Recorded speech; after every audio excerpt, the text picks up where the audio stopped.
An unkempt, androgynous figure stands at the edge of a dark alleyway, smoking a futile cigarette. Something lurks in the shadows. Yellow eyes glimmer in the faint streaks of light cast by passing cars. Figure glances into the darkness, squinting to make out something. And the darkness glares back. Hungry, and ready to feed.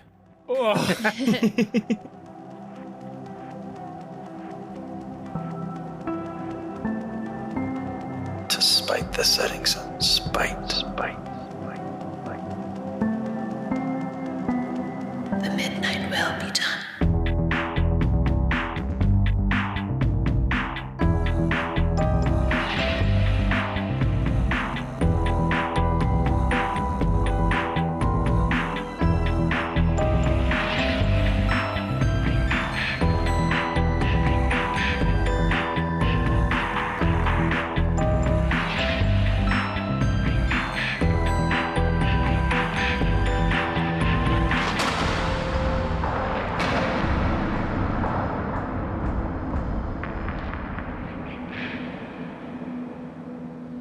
Good evening, travelers, and welcome to the court of the Jester Princes. I am your storyteller, Jonas Tintenseher. We are playing Vampire the Masquerade 5th edition, Midnight Gravity. Whoa! And I am joined tonight by Seth Coveyou.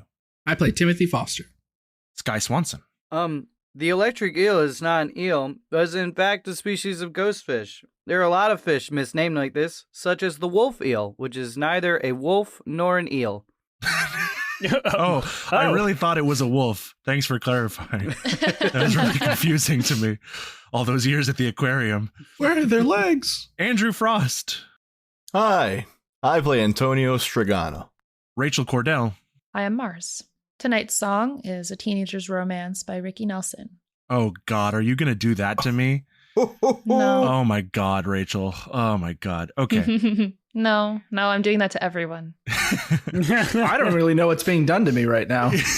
And you'll like it that way. Just gonna have to look up a song every week. Okay. And Casey Reardon. Hey guys, are you thirsting for a fact? Here are some Howard Thurston facts. Did you know? I gotta come up with a tagline for my facts. Did you know that Howard Thurston gave himself the nickname of the King of Cards? That's a Thurston fact. Wow. Didn't know that. Gee whiz. Who is Howard Thurston? He's only one of the greatest stage magicians of all time. Oh, That's weird because I don't know them. I know Chris Angel and Houdini. Okay, Houdini was not a magician. He's an escape artist, and that's a different fact. We'll get to that one. He didn't do any. Whoa, we're 2 for 1 on the facts. He didn't do any What? close-up magic. Oh, well, am I going to do a 2 for 1? Fine, I'll do a 2 for 1 fact this time. First one. Yummy. Episode 2. Are you thirsting for a fact? Here are some more Howard Thurston facts. Did you know that Howard Thurston decided to destroy Houdini's chances of becoming a stage magician by bringing him up on stage for one of his shows, so that way, if he ever performed that trick, they would think he stole it from Thurston. That's a Thurston fact. Damn. Wow. Howard Thurston's kind of an asswipe. Yeah, who calls himself the king? Shaming Houdini? Is it gonna be revealed that your character is Howard Thurston? Is Howard Thurston? Is your character Howard Thurston? Inspired by. When we last left you're not really heroes. When we last saw our kindred, they had gathered in their domain in Magnolia, a neighborhood in Seattle, to prep and chat for the night before 4 of them had been called for a post-midnight meeting with the Prince of Seattle, the pseudo-feudal leader of the vampiric society lurking behind the masquerade, one Alec Cross. However, upon arriving, the kindred discovered that one of their number, Reggie, the fledgling, had been staked to the yard with a mysterious note attached. They spent some time trying to figure out what this note could mean, trying to solve the riddle, cleaning Reggie up, and currently have no leads. With that, Reggie headed out to sate their hunger that had developed from trying to heal this grievous wound, and the rest piled into a car heading for downtown, where they will meet with Prince Alec Cross in the penthouse of his building, the headquarters for Crosstech. We fly in from above through the clouds as the words midnight gravity hang in the sky over Elliott Bay, reflected in the water by the lights of the skyline. And zooming down through the clouds to this car swerving through the streets. What kind of car does Mars have? Something nice, maybe. You know, it depends on some 1995 Toyota Tercel. A mint-green mid-90s Ford Taurus. It is not. No, it's it definitely is not that. No, it's a newer model car, probably semi-recent at least. It A 2025. Like a 2025. It is sleek. It is red, probably, if she could pick a color of her preference. Bright red or dark red? Dark red. And yeah, it's comfortable. We're going to get pulled over so much more. Sleek. Mathias? But the car goes faster, so. It's true. It does go faster. Is there any chatter that happens in the car as you guys are over? Or are you all kind of silent? I imagine there is some uncertainty about why you have all been called to see the prince. No one was told why. So one of them doesn't talk the whole time, and the other one talks through the whole act. And like they do their stage magic, right? And sometimes part of the joke and bit is that they explain how the trick was done and do it right in front of you again. It's really cool. Ironically, the guy that doesn't talk is named Teller. I just think that's funny. Mathias is like just kind of gritting his teeth, ignoring you. Hey, you good there, buddy? Yes, I'm fine. You've never Just heard saying of Penn and Teller? No, I've heard of them. They're Yep. famous. They've got a standing Vegas. What do they call that? Show? It's called a residency. Oh. Yeah, a residency. Yeah. They've been doing it for years. Mm-hmm. Oh, I know. I had one of those once. Share the stage with Lady Gaga and Adele. Matthias, are you uncomfortable? Is everything okay? No, everything's fine. Can we just get there faster, please? I'm trying not to get pulled over here. I'm sorry. I thought Adele was a computer. You guys weave through downtown Seattle, pass through Queen Anne, through Belltown, into the financial district where Crosstech headquarters is. There's a parking garage. You guys park up, go out. Now, all of you were out and about this evening, so I'm going to be again gracious and say that you have all used the blush of life to make your corpse-like appearances seem more human and sort of activate your nervous system responses that you would otherwise ignore. I definitely would have if I came from a show. Yeah, Mars came from a show. Matthias was out and about. Antonio had to deal with people. Timothy is the only one who might not have, depending on what he was doing earlier in the evening. I did describe myself as pallid. Yeah, so go ahead and then make a rouse check, Timothy, as you are going out into public and you do not want to risk the masquerade. Sure. Be-doop-up-ba-da-bum. Pow. Oof. So you all see, as you're getting out of the car, the blood returns to Timothy's face. His eyes blink a couple times. His chest starts to move. The color returns to his extremities as his vampiric vitae sluggishly remembers how to mimic those processes that it has long since stopped performing. And you get just a little bit hungrier. Little voice whispering in your ear. Big shot, huh? All up in the big city, meeting with the prince. This is meaningless to you, Timothy. This is beneath you. We going inside? Yeah, Timothy, just remember this is the prince we're talking about. I know this isn't necessarily the kind of stuff that you're used to. Just don't talk unless spoken to. We don't want to deal with anything else going wrong tonight. Yeah, okay, sure. Great. God, I was scared Seth had frozen. You were so still until I saw you blink. You guys go into the lobby. You see there are some mortals flitting about, secretaries, business people, janitor. It's late night, but Crosstech, of course, is open all hours of the day and night. You guys head up to the front desk. You check in. You have an appointment with CEO Alec Cross.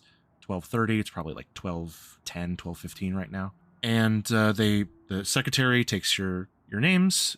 You give your fake identities that you have all possessed for some time. And they direct you to the little waiting room. It's like a separate waiting area with glass walls. And as you go in, you see 3 people in there that you recognize as kindred from at least those of you who are local. Timothy probably does not recognize any of them as kindred. But the first you see is an older 30s man, tan skin, medium length, kind of shoulder length, brownish blonde hair, easygoing demeanor. He's wearing like a Hawaiian shirt and a brown jacket. And those of you who recognize him to be Abigail Maudry of Clan Ventru. Good to see you, Abigail. Mr. Stregano, it's a pleasure. Pleasure's all mine. You see a young man, sort of medium brown skin, short, curly puff of hair, wearing like baggy clothes, a lot of pins and buttons, like a thin black choker. They've got these big open-rimmed glasses. Mars certainly recognizes this as Asher Wheatley of Clan Toreador. In fact, the Toreador Primogen. And the last figure you recognize is, you in fact don't recognize at all, and I lied to all of you. There is a figure in an overly baggy hoodie with heavy, well-worn jeans, thick boots, that as you look at them, you note that you cannot really make out any details of their face. They just sort of look like the most generic possible person that you could look at a person and think of them. That was a terrible sentence. Let me take that again. They sort of just look like the most generic possible amalgamation of a Seattle citizen. And there's just nothing you can place about them. Something's a little different every time. But as you guys walk in, this figure speaks and says, Mathias, hey, you're here. I didn't know you would be here. You're coming. Hey. And you hear the voice of Leslie Allison, a Nosferatu. Yeah, I got asked to be here, so of course I was gonna be here. Oh, are you all seeing the prince? Yes. Yeah, we've been summoned. Oh, I greet Asher when I see them. Hey, Mars. Hey, good to see you. Hey, how you doing? Good to see you. Good. Did you have a show tonight? Yeah, I did. It went really well. Oh, I'm glad. Great. You're here to see Cross? Yeah. Yeah. We were talking. We don't actually know what this business is about. We kind of all got called individually. Did you guys, is it like a group thing, or did he send out? No, I got a text, but I don't think you guys got the same one. No, I think we were all individual. Interesting. Okay. He didn't mention anything about this at the last council meeting, so I'm not really sure what's going on, but I guess, is it the same time for everyone? Are you all 12:30 too? Well, 12:30. I hope it's not a 2-minute meeting. Yeah. 12:30 also? Yes. Mars rolls her eyes a little bit at just the specificness of that. Yeah. You guys linger here for a bit. Asher will talk to you, especially Mars. Leslie will catch up with you, Mathias. Abigail with Antonio and Timothy. None of these 3 kindred seem to pay you any attention. Not positive, not negative. You maybe get like a sideways glance from Asher at one point, but they seem to be just completely ignoring you, as if you don't exist. I'll just use that as an opportunity to look around the room. Okay. I don't think I've been up here yet. Yeah, your previous engagement was probably at a more informal location. Yeah, you see that. So these glass walls, so you can see on the outside, but the door is shut. The room is soundproofed. You are free to talk kindred business in here. There's like some side tables with pamphlets and magazines on them. There's like a plastic plant in the corner. There's a TV on the wall that's playing like cross-tech advertisements on loop. I'm interested in the pamphlets and magazines. Anything stick out there? Stick out in what way? That they would spark interest. There's probably it's probably more promotional stuff. You know, the new phone that they're selling. They're branching out into electric vehicles and like some local magazine gossip type thing that has a photo of him on the front cover. Seattle's Man of the Year. A full interview inside with the one and only Alec Cross. That's it. Okay. You guys are chatting, waiting, discussing with each other. There's this pervasive air in the conversation of this is a weird group of people to call at a meeting. Like, A little bit. You guys are a weird group of people because you're a coterie of misfits, and that's a given. But also with a Primogen, the representative of one of the vampire clans in Seattle, like a well-established Ventru and a young Nosferatu, This is just a strange group of 7 people. There is no commonality between you. You are all different ages, different clans. There is nothing to this that speaks to, like, why you might have been called here tonight. Mm-hmm. And at about 12:30, you all start to get a little... I mean, I'll leave it up to you how to describe your own emotions, but Prince Alec Cross is A, a prince, and B, a venture, and he is not known for being late to meetings. He is highly punctual and expects it of all kindred in his city. At 12:31, you wonder if someone is being sent to fetch you. By 12:34, you are all grasped by this sense that something's wrong. Something has gone wrong. Hope it's not us that went wrong. Hope it's something else that went wrong, but something has gone wrong. There's like a desk nearby with a chair, right? You mean with a person in it or just like an empty one? Just an empty one. Sure, yeah. I'm just going to sit in that, put my feet up, and pick up the stress ball that is sitting on the desk, and I'm just going to keep tossing it in the air and catching it. Yeah, you do that. I think Mars might be just kind of bobbing to, I don't know, maybe some song in her head or something, and notices the time and kind of like looks around the room, but then kind of just goes back to her song. I think Mathias is like constantly checking like the wall clock to his watch and just making sure that both of them are on the same page before he says, "Is anybody else wondering what's going on?" Yeah, this isn't standard. Yeah, this is very weird. Mm-hmm. Like Mathias is getting paranoid that he's being set up for something right now. Yeah, of course.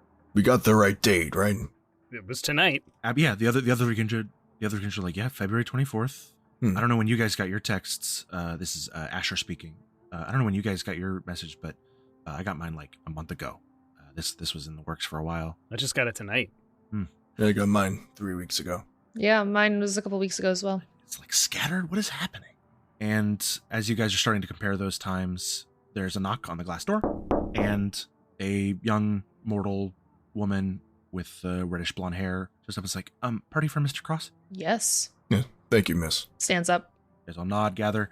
She leads you out, shows you to an elevator, and says, 31st floor. Understood. And button, there's some awkward elevator music playing. An announcement comes on that's like, Crosstech, paving the way to a better tomorrow. And little advertisements play on the elevator screens. You're all kind of bustled into this elevator, which is a strange feeling because you're all breathing, but none of you need to. So there's that humidity in the air of all the breath, the moisture particles. And there's just that dissonance of like, we're all faking it. This isn't real. Who are we doing this for at this point? The elevator doors ding open, and you see in front of you what would be Alec Cross's penthouse. But the entryway from the hall here is blocked by a large, opaque white sheet. I think Mathias's eyebrows just shoot up, but other than that, he doesn't say anything. Yeah, inquisitive expressions. Mm-hmm. Yep, same. I think Antonio just assumes it's redecorating.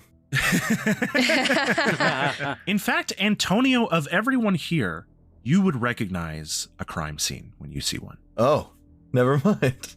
I take it back. And someone walks around the corner. You see an Iranian woman, mid-30s, sleek black hair tied back, very, very smooth-looking, perfect skin, a serene expression with eyes that seem to glint just slightly gold, not the yellow of a wild animal, but a hint of metallic gold in there. And all of you would recognize this as Sophia Reza, the prince's herald, in charge of sending out news, making arrangements with various kindred for meetings in Elysia. And she comes around the corner. She has a perfectly serene expression on her face, and she looks at all of you and she says, "Hello. I am sorry you did not get the message in time. I'm afraid your meeting with Prince Cross will have to be postponed indefinitely." Oh, Mathias just kind of nods and starts to turn away. With all due respect, I'm interested that you're telling us here. We're in front of the elevator. There's this sheet up. It's like we've made it all the way up here, and you're telling us here as opposed to down in the lobby where somebody came to get us. Well, down in the lobby someone could hear, and this is a private and uncertain matter. I'm afraid Prince Alec Cross has met the final death. that Mathias What? stops walking away. and just head down like, no. Now I've heard something. You sure of that? She says, she kind of continues as there's like a ripple of uncertainty. I was preparing to send out a message to all of our family in the city. I'm afraid I was occupied with other business and did not manage to get it out in time. My apologies. However, if you will all be returning to your havens post-haste, an Elysium will be called soon to discuss these matters. Okay. I understand. How recently did this happen?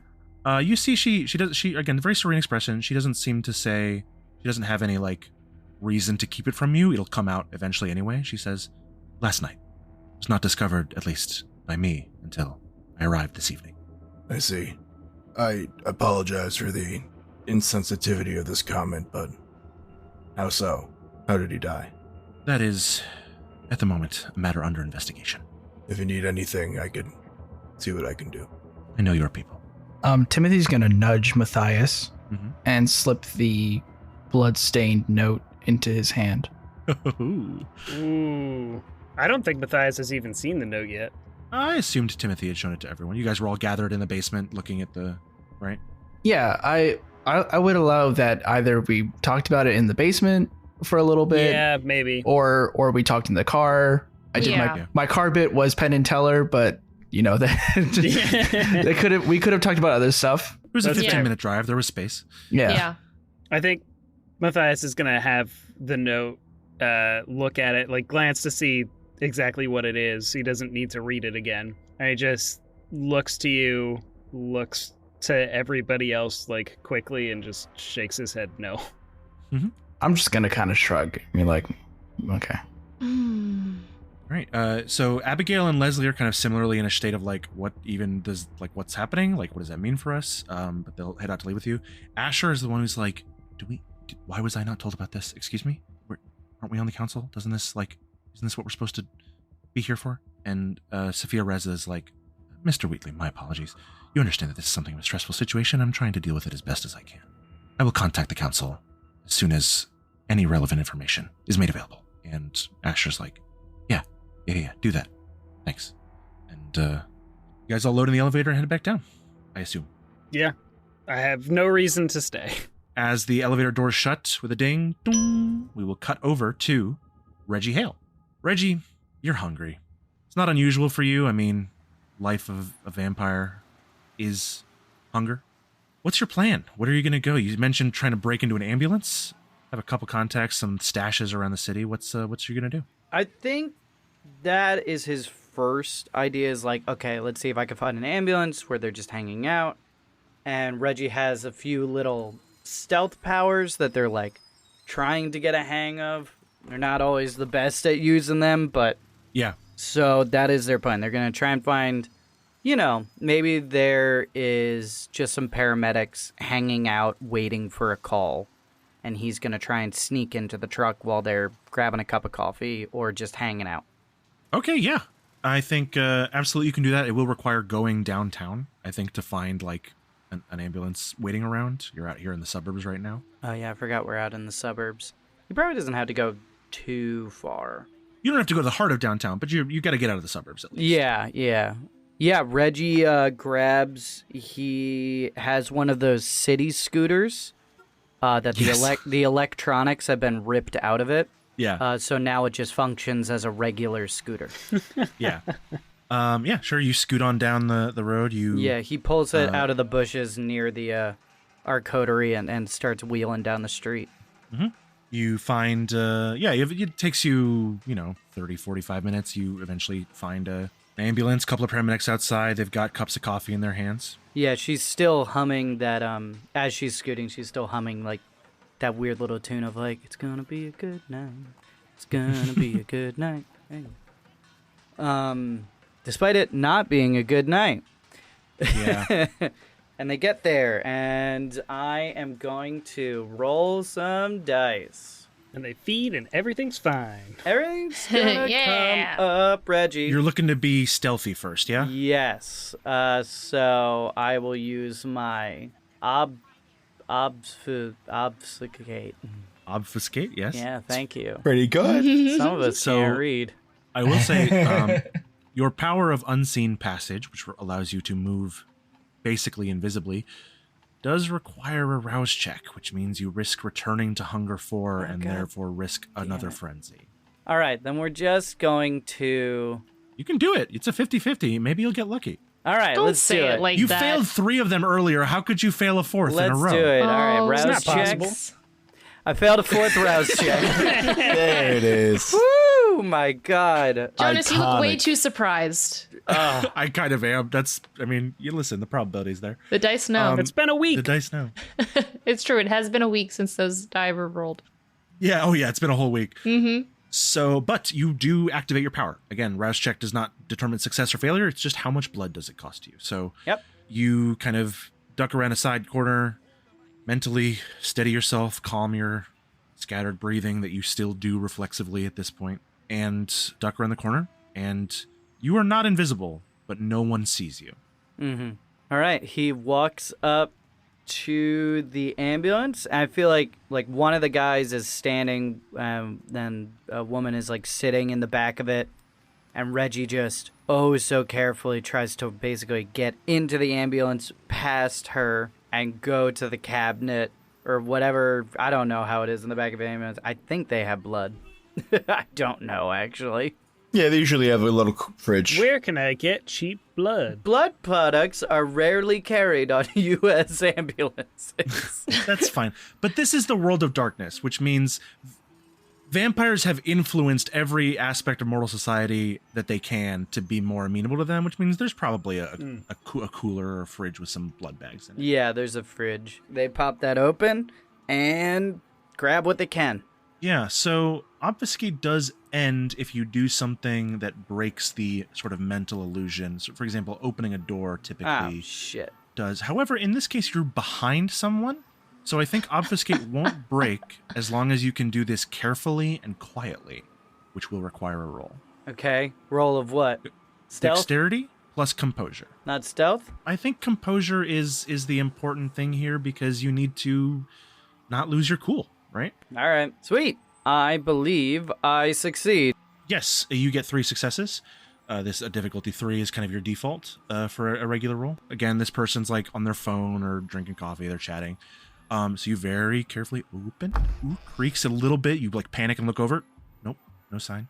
Reach in, pull out 1 bag, 2 bags. Shut the fridge.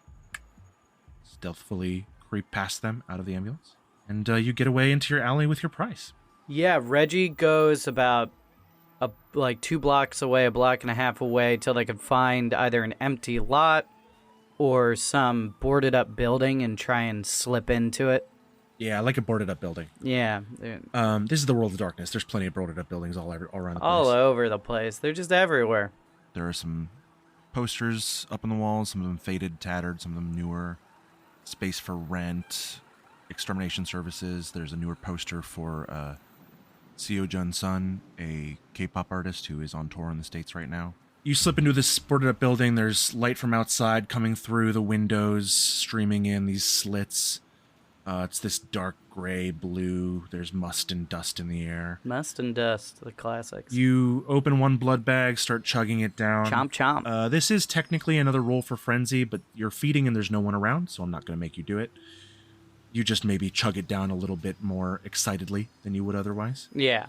And as you're opening, so you may slake 1 hunger. As you're opening the second bag, a little tiny red cardinal flies past the street outside, makes a sudden sharp turn, and bangs into one of the boarded up windows. Oh, shit. It then slips in through a crack and lands on the floor near their feet. Can Reggie have finished the second bag at this point? Yeah, or is she still working on the second bag? Well, my question to Reggie is how nervous are they about birds? Because if it's a lot nervous... I think the moment they see that bird by their foot, they've dropped the bag and fall back on their ass and start, backwards, crab walking away from it. And as that's happening, they, see their backpack, they grab their backpack, and they throw it on as fast as they can. Mm-hmm. And, however, they don't leave the room. They're just like, sure. No, fuck, no, come on. Yeah, the blood bag hits the ground, doesn't break, little bit spills out, and as the bird hops forward into the light streaming through the windows, you see that its head is backwards. What? No. And the world around you begins to melt. Reggie just grabs... They like shift the backpack to their front, and they're just clinging to the backpack.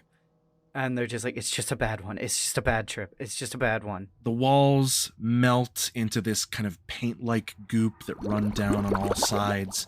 The lights outside shimmer and shift in color, this kaleidoscopic glow enveloping you.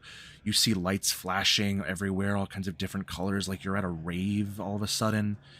And the entire city melts away, except for the imposing glass tower that is Crosstech. And you are left in an empty black void staring at a 30-story skyscraper. And the very top of it, you are so far away from it now, but you can see your 4 coterie mates inside, and all of them burst into flame. The entire top of the tower explodes as if a bomb went off. Fire roars out the sides, taking shapes as it expands into the void. A phoenix, a dragon, a wolf. And as the fireball is roaring to you, you feel the heat on your face, the light illuminating your features. You wince and shy away from it, and just as it's about to reach you and burn you to a crisp, you sink back into reality, and the bird is gone. Reggie, is sweating right now, just like pouring down the physical exertion of what happened there. It's not just mental, and the bags under their eyes seem to be deeper than they were moments ago. Yeah. And they shakily reach into their bag and they pull out like a little notebook that's torn up. There's a burnt edge to it. And they start jotting some stuff down in it. Just some quick notes. The camera could even see it. Just says like tower explosion, these sorts of things. At the top of the page, in big letters, it says his name is Antonio. Antonio gave me a shirt. And there just seems to be notes to help with their memory issues. Absolutely. Yeah. And the whole time they're just kind of humming that little like tune, like it's gonna be a good night, gonna be a good night, gotta be a good night, needs to be a good night. And they slam that into the bag. They just bolt out the door. You gonna finish your blood? No, they don't. Okay. You bolt. Where do you go? They try and grab a bus to the tower. The tower. Okay. Yeah, you can do that. That's fine. Do you have any change left from when you paid Antonio? I think they have enough for the bus fare. Yeah, so, sure. Like just enough for the bus fare. Yeah, it's your last couple coins. Yeah. Inflation's really hitting hard. Bus fare's up to $3.25 now. She tries to get onto the bus. The bus driver is just like, we don't take cash anymore. What are you doing? You have to tap your card. And someone taps for Reggie, and Reggie insists on like giving them the $1 for the fare. Giving them the money, yeah. Before they rush to a side seat and are just like staring out the window, watching the world pass by. Every time you see any kind of bird perched on a street lamp or a wire up above, you just flinch. Yeah. Okay, you guys reconvene. Probably Reggie arrives. They've been going a little bit, so in movie time, we meet up here. Reggie gets off the bus as you guys are like heading back to your parking garage. You see them across the street. Reggie, you see your 4 coterie mates. Reggie sees them not up in the tower. Like lets out like a huge sigh of relief, because sometimes the visions are very, hey, this is what happens, and then sometimes the visions are very metaphorical, and sometimes they're just there to fuck with him.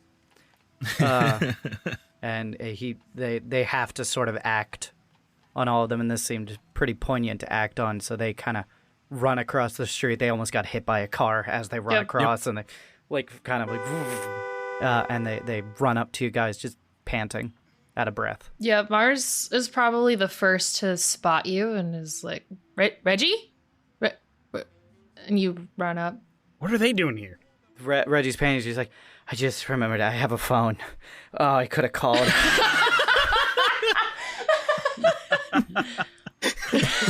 Reggie, what happened? Are you guys okay?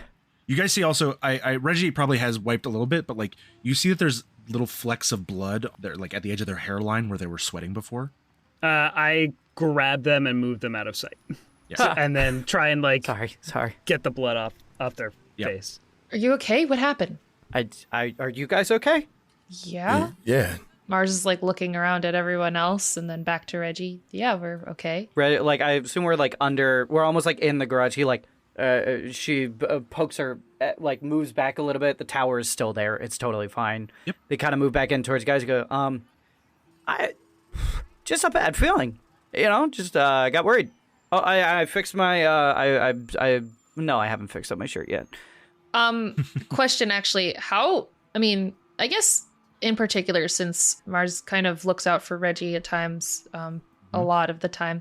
But how does I had a bad feeling land on her? Is that something you probably say, wait a bit, yeah? Yes. I don't know if Reggie, you might know they're Malkavian. You might have been able to put together that they get these weird visions.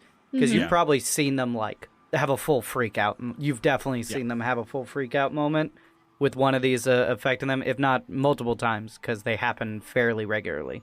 Yeah. And Reggie deflects as much as they can. Yeah, of course. From it. They will basically say, I had a bad feeling, will kind of describe weird things that then kind of come to be at certain points, but for the most part, won't directly talk about it. Gotcha. And haven't really to this day, but you could probably put it together. Sure. So she would probably be like, what kind of bad feeling? The fiery kind? I'm sorry? Like, no, just, you guys sure you're okay? What happened in the meeting? They, like, lean against a wall. They miss the wall a little bit. They, like, stumble a little bit. Meeting was canceled. We can talk about it at the Haven, but it didn't happen. Okay, great. Then I'll see you guys there. I don't have bus fare, and I left There's my a scooter. spot in the car. Already grabbing you. I'm like, come on, there's space in the car. Okay, I can get in the trunk. Reggie, you can sit bitch, okay? How about that? Oh my god. Oh, okay. What does that mean? It means the middle seat in the back. Oh, okay. What's it called that? As they get into the car. Antonio? Yeah, that is a weird one. Before we leave the penthouse, what street are we on?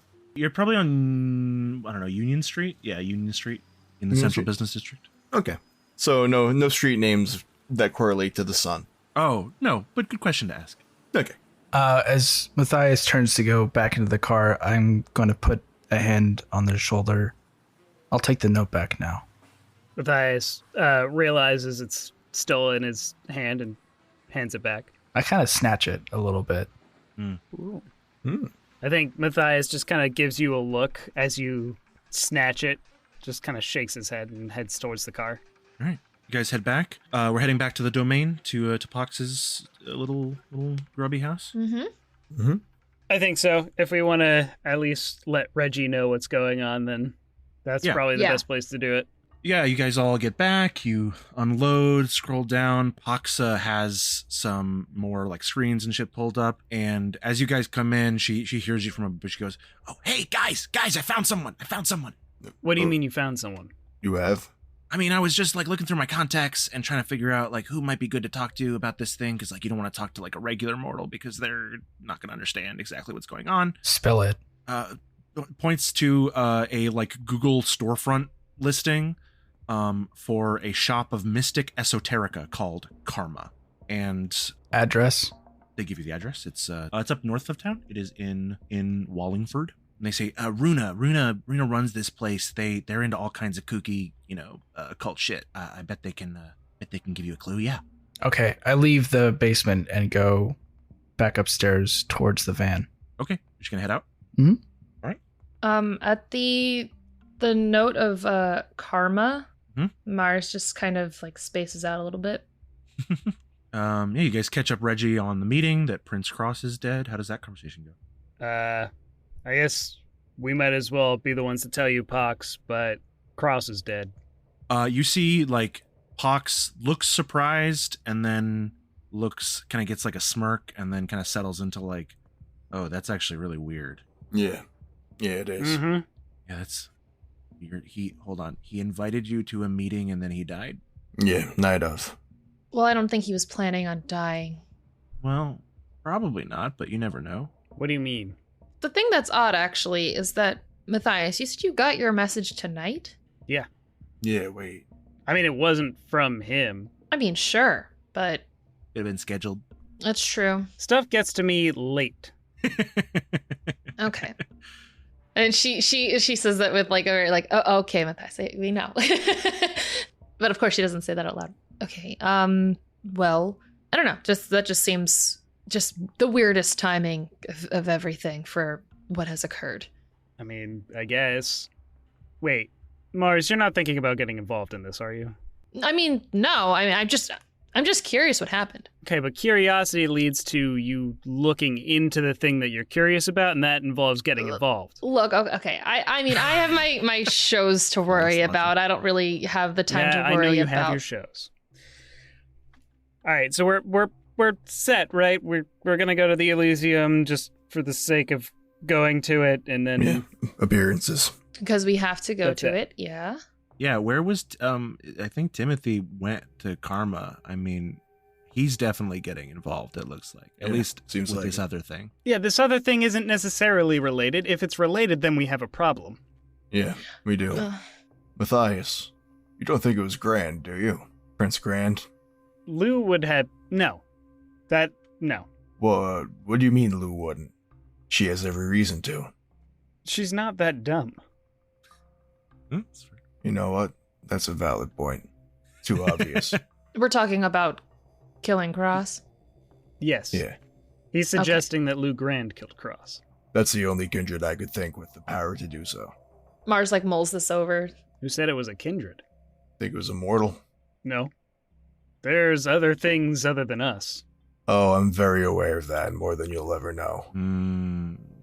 How is Reggie handling this as this conversation is going on? Reggie's trying to recover a little bit. Reggie's also trying to figure out who Cross is and how and who is related to them in this group. Yeah, that's a fair question actually.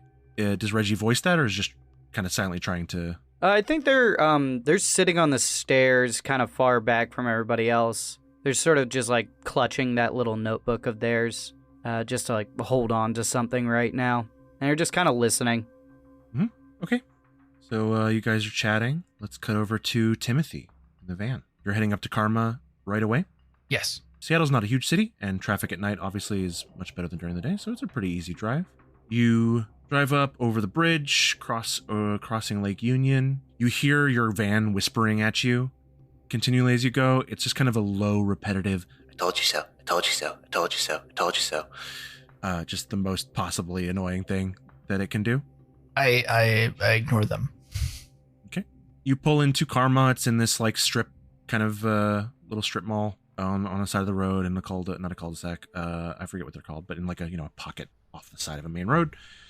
It's this brick building, big glass storefront. There's all kinds of like charms and books and little dolls and statuettes hanging in the window. The sign is written in this cursive script in big glowing pink letters.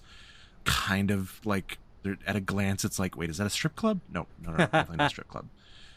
You go inside, you see there's like one or two people milling about, just average looking mortals.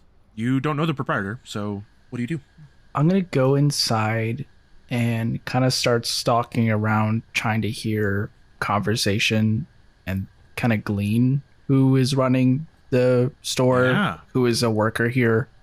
Yeah, go ahead and roll dexterity stealth. Okay. That is one success. And a bestial failure. Ooh, and all right, now's the time to talk about what a bestial failure is. Oh no. So, whenever you make a roll, you replace a number of dice in your pool with red hunger dice equivalent to your current hunger. If you fail a roll, if your total successes do not add up to the difficulty, which in this case was 3, and one of the hunger dice comes up as a 1, it is a bestial failure. You not only fail the roll, but the beast that drives all vampires rises to the forefront to make your night a little bit worse. Now you have 2 options here. You can either take the bestial, which I'll tell you right now will not be the worst thing ever, or you can spend a point of willpower to re-roll your 2 non-hunger dice and hope for more successes. Yeah, I'll spend a willpower and re-roll. All right, so let's pray. Let us pray. Oh, 1 success. That's one more success, so you're at 2, which is still below the difficulty of 3, but does reduce the gap, and that's not worth nothing. Okay. I think in this case, the bestial failure is nothing cruel. It's not even a compulsion. It's just that voice needles in your ear. Come on. Why do you care? What are you looking for here? It doesn't matter. None of this matters.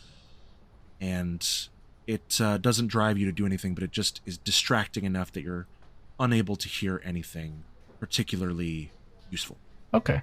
There is a bell at the front desk. Sure. But otherwise, no sign of anybody who works here. The voice, it echoes in my head, and there's something like your stomach growling, but deeper and heavy set, and only audible to my own ears. And I find myself drifting towards one of the customers, and I can't really hear any context of the conversation they're having or anything like that, but I'm just drawn very, very close, alarmingly close to this person. And I almost whisper to them, "Do you work here?" They kind of jolt and go, "Whoa, oh, Jesus, you're completely silent." Sorry. No, I don't work here. I think Runa is doing a reading in the back room right now. If you want to wait like 10 minutes. Okay. Where's the back room? They point to a door. Okay, I go wait by the door. You wait by the door. The door opens, and a figure kind of tugging up a hood comes out after a few minutes. They dart through the store, heading out for the front, and you see another figure approaching who you assume to be Runa, but as the figure in the hoodie leaves, you feel that pull again. You can't help but think, hold on, did I see their face right? Is that someone I know?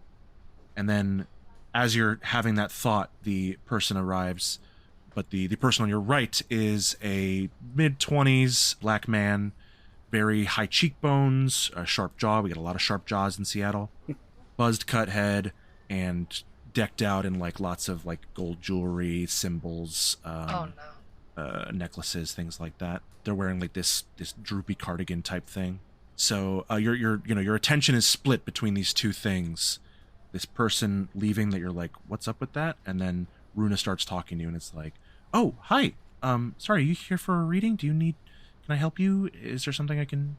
starts babbling store chatter. Who was that?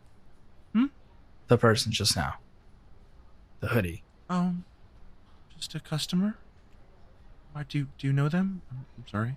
I stare after them for a little bit and then kind of shake it off and look back at Runa. I found something, and I wonder if you could help me understand it or maybe find more of it. Runa kind of narrows their eyes, and unbeknownst to Timothy, uses a power of their own blood.